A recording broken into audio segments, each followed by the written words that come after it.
நிலச்சரிவால் பாதிக்கப்பட்டுள்ள சூரல்மலை பகுதியிலிருந்து கூடுதல் தகவல்களோடு நம்மோடு இணைகிறார் செய்தியாளர் சிவசபாபதி. வணக்கம் சிவசபாபதி. தொடர்ந்து இரண்டாவது நாளாக அங்கு மீட்பு பணிகள் நடைபெற்று வரும் நிலையில் சூரல்மலை பகுதியில் மீட்பு பணிகள் எவ்வாறு நடைபெற்று வருகின்றன, அங்குள்ள கள தகவல்கள் என்னவாக உள்ளது?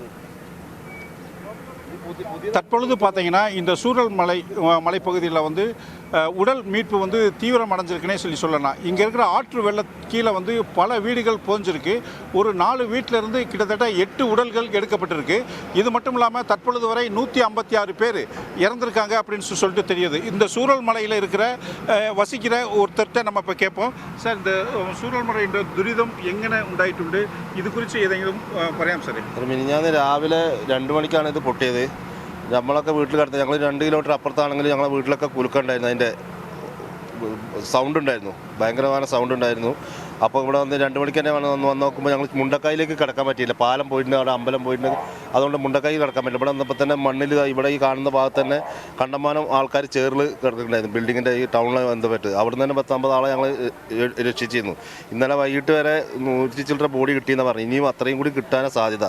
കണ്ടമാനം ആൾ മിസ്സിംഗ് ഉണ്ട്, കൂടുതൽ ആൾ മിസ്സിംഗ് ഉണ്ട്. ഇതുവരെ അങ്ങോട്ട് ആൾ എത്തിയിട്ടില്ല, രക്ഷപ്രവർത്തനത്തിൽ. ഇന്ന് രാവിലെയാണ് സർക്കാർ സംവിധാനത്തിൻ്റെ ആൾക്കാർ അങ്ങോട്ട് പോകാൻ കഴിഞ്ഞത്. പാലം ഇട്ടിട്ടും പിന്നെ NDRFിൻ്റെ മിലിറ്ററി സംഘം കൂടിയിട്ട് എല്ലാവരും കൂടി പിന്നെ സംഘടനകൾ എല്ലാവരും കൂടിയിട്ട് ഇപ്പോൾ മുണ്ടക്കായി പോയിട്ടുണ്ട്. മുണ്ടക്കായിൽ എത്ര ഭയങ്കര ഭീകരമായ പൊട്ടലാണ് പൊട്ടിയിട്ടുള്ളത്. അപ്പോൾ എത്ര ആൾക്കാരുണ്ടെന്നുള്ളത് ഞങ്ങൾക്ക് അറിയില്ല. കണ്ടമാനം ആൾ മിസ്സിംഗ് ഉണ്ട്, 100-300 ആൾ മിസ്സിംഗ് ഉണ്ട്. അപ്പോൾ അവിടെ പോയി ഇന്ന് തിരഞ്ഞാൽ തന്നെ അറിയുള്ളൂ. അപ്പോൾ ഇന്ന് സംവിധാനങ്ങളൊക്കെ കുറച്ച് നല്ലപോലെ ഉണ്ട്. അപ്പോൾ കുറച്ച് എല്ലാവരും ഞങ്ങൾ സേഫുള്ള ആൾക്കാരെ നല്ലപോലെ കിട്ടുമെന്നാണ് വിചാരിക്കുന്നത്. അല്ലാത്ത ആൾക്കാർ മരണപ്പെട്ടാണ് ബോഡി എങ്കിലും അവരെ കിട്ടണം ഞങ്ങൾ പ്രാർത്ഥിക്കുന്നത്. അത് കിട്ടുന്നുള്ള പ്രതീക്ഷ ഉണ്ട്. ഇന്ന് സർക്കാരിൻ്റെ കേന്ദ്ര സർക്കാരിൻ്റെ ആയാലും സംസ്ഥാന സർക്കാരിൻ്റെ ആയാലും സംഘടന ആയാലും കണ്ടമാനം തമിഴ്നാട്ടിൽ നിന്ന് കർണാടകയിൽ നിന്ന് കേരളത്തിന് അവിടുന്ന് ജനാവാദി ജനങ്ങളൊക്കെ വന്ന് ഞങ്ങളെ സഹായിക്കുന്നുണ്ട്. അപ്പോൾ അത് അവരെ പോയിട്ട് അവരിപ്പോൾ അവിടെ പോകുന്നുണ്ട്. അവരെ പോയി ആ ബോഡിയൊക്കെ കിട്ടുന്നുള്ള പ്രതീക്ഷയാണ്. പക്ഷേ ഇനി എവിടെ പോകും, ബാക്കിയുള്ള ദിവസങ്ങൾ ഇനി എവിടെ പോയി താമസിക്കുന്നത് ഞങ്ങൾക്ക് അറിയില്ല. 2 നാടാണ് മൊത്തത്തിൽ ഒലിച്ചു പോയിട്ടുള്ളത്. ആ ആൾക്കാരൊക്കെ എവിടെ പോകും? ഈ നാടന്നെ ഇല്ലാതായ ഒരവസ്ഥയാണ്. പിന്നെ ഉറ്റവരെ ഞങ്ങൾ കുടുംബക്കാരായാലും ഫ്രണ്ട്സായാലും എല്ലാവരും നഷ്ടപ്പെട്ടത്. അവർക്കിപ്പോൾ പോയ ആൾക്കാരെ എവിടെയൊക്കെ ചാലിയാറിൽ വരെ പോയിട്ട് 40-50 കിലോമീറ്ററില്ലേ, 50 കിലോമീറ്റർ ദൂരേക്കാണ് ബോഡി കിട്ടുന്നത്. അപ്പോൾ അവരെ പോയ ആൾക്കാരെ ബോഡിയൊക്കെ ഞങ്ങൾക്ക് തിരിച്ച് കിട്ടണം. ബോഡി എങ്ങനെ തിരിച്ച് കിട്ടണം, അല്ല മിസ്സിംഗ് ഉള്ള ആൾക്കാരെ ഫോൺ വിളിച്ചിട്ട് കിട്ടുന്നില്ല. അവരെ ആയാലും ഒന്ന് കണ്ടെത്തണം എന്നൊരു ആഗ്രഹമുള്ളൂ. പിന്നെ മൊത്തത്തിൽ ഇവിടുന്ന് എല്ലാവരും പോകേണ്ട ഒരു അവസ്ഥയാണ്. എന്താ വെച്ചാൽ ഇനി ജീവിക്കാൻ പറ്റാത്തൊരവസ്ഥയാണുള്ളത്. ബിൽഡിംഗ് ആയാലും കടയായാലും എല്ലാം ടൗണിൽ പോയി. ഇവിടെ ഇങ്ങനെ ഈ വെള്ളം പോകുന്നില്ല. ഇവിടെ എത്ര വീടുകളുണ്ട്, എത്ര ആൾക്കാർ? ഇവിടെ ഞങ്ങളിപ്പോൾ നിലവിൽ ഇവിടെ പോയിട്ടുള്ളത് 106 വീടാണ്. ഇപ്പോൾ ചൂരന്മല പോയിട്ടുള്ളത്. മുണ്ടക്കായിൽ പോയത് എത്രയെന്ന് ഇവിടെ ആരും പോയിട്ടില്ല. എന്തായാലും 150 വീട് അവിടെ പോയിട്ടുണ്ടാവും. പിന്നെ കോട്ടേഴ്സുകളുണ്ട്, ലൈനുകളുണ്ട്, എസ്റ്റേറ്റിൻ്റെ കോട്ടേഴ്സ് ഉണ്ട്. അത് എത്ര പോയിട്ട് അങ്ങോട്ട് ആരും പോയിട്ടില്ല. പോയാലേ നമുക്ക് അറിയാൻ കഴിയുള്ളൂ എത്ര വീട് പോയിട്ടുണ്ട്. ഇവിടെ നിലവിൽ ചൂരന്മല 106 വീട് പോയിട്ടുണ്ട്. അതിൽ കണ്ടമാനം ആൾക്കാർ മരണപ്പെട്ടു. അതിലുള്ള ആൾക്കാരാണ് ഇത്രയും 106 ആൾ മരണപ്പെട്ടുള്ളത്. മുണ്ടക്കായിലുള്ള ആൾക്കാർ ഇന്നാണ് നമുക്ക് അറിയുള്ളൂ, വിവരം അറിയുള്ളൂ. എത്ര വീട് പോയിട്ടുണ്ടെന്ന്, എത്ര ആൾ മരണപ്പെട്ടിട്ടുണ്ടെന്ന്. കുറേ ആൾക്കാർ ഹോസ്പിറ്റലായിട്ട് 100-300 ആൾ ഹോസ്പിറ്റലുണ്ട്. ഹോസ്പിറ്റലും ക്യാമ്പിലായിട്ടുണ്ട്. ക്യാമ്പിൽ ആയിരക്കണക്കിന് ആളുണ്ട്, ഹോസ്പിറ്റലിൽ 100-300 ആളുണ്ട് ഉരുൾപൊട്ടിയിട്ട് ചികിത്സയിൽ. മേലും മണ്ണും ചളിയും ഏറായിട്ട് മുറിയായിട്ടും ഇതായിട്ടുണ്ട്. അവരൊക്കെ നല്ലപോലെ വരണം എന്നാണ് ഞങ്ങളുടെ ആഗ്രഹം. இப்போது நம்ம கூட இருந்து இப்போ இந்த பதிவு பண்ணவர் இந்த சுழல்மலையினுடைய இங்கேருந்து ஒரு 2 கிலோமீட்டர் தள்ளி வசிக்கிறாரு.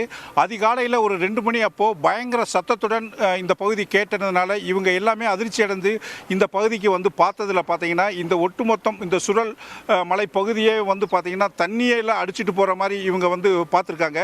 இது மட்டும் இல்லாமல் இப்போ நம்ம பார்த்துக்கிட்டு இருக்க இந்த சுழல் மலை பகுதியில் கிட்டத்தட்ட ஒரு 150 வீடு இருந்திருக்கு. இந்த 150 வீடும் இப்பொழுது பார்த்தீங்கன்னா மண்ணுக்கு தான் இருக்கு அப்படின்னு சொல்லலாம். இந்த 150 வீடுகளிலுமே கிட்டத்தட்ட ஒரு 300க்கு மேற்பட்டோர் வசிச்சிருக்காங்க. தற்பொழுது வரைக்கும் பார்த்தீங்கன்னா கிட்டத்தட்ட 156 உடல்கள் மீட்கப்பட்டிருக்கு. இந்த உடல்கள் பூராமே பார்த்தீங்கன்னா இங்கிருந்து எடுக்கப்பட்டு மேப்பாடிக்கு கொண்டுட்டு போறாங்க. இவர் இப்போ பேட்டி கொடுத்தவர் பார்த்தீங்கன்னா தங்களுடைய நண்பர்கள், தங்களுடைய உறவினர்கள் எல்லாமே போயிட்டாங்க. இந்த இதில் போயிட்டாங்க. அவங்கள யாரையுமே நம்ம பார்க்க முடியல. எல்லாருமே என்ன பண்ணாங்க, அவங்களுடைய உடலாவது கிடைக்குமா அப்படிங்கிறதுக்காக வேண்டி நாங்கள் இங்கே காத்திருக்கோம். அவங்களுடைய உடலாவது கிடைக்கணும். அதுக்கு உண்டான வேலைகள் எல்லாமே மாநில அரசாங்கமும் மத்திய அரசாங்கமும் உடனே செய்யப்படணும் அப்படின்னு சொல்கிறாங்க. இது மட்டும் இல்லாமல் பார்த்தீங்கன்னா இங்கே ஆயிரக்கணக்கான பேர் இங்கே கேம்பில் தங்க வச்சுருக்காங்க அப்படிங்கிறது சொல்கிறாங்க. இது மட்டும் ஆஸ்பத்திரியில் சிகிச்சைக்காக பல பேர் அனுமதிக்கப்பட்டிருக்காங்க அப்படிங்கிறதும் சொல்கிறாரு. இங்கே இருக்கிற உறவினர்களும் நண்பர்களும் போனதில் இப்பகுதியில் இருக்கிறவங்க தாங்க முடியாத ஒரு துக்கத்தில் இருக்காங்கன்னே சொல்லலாம்.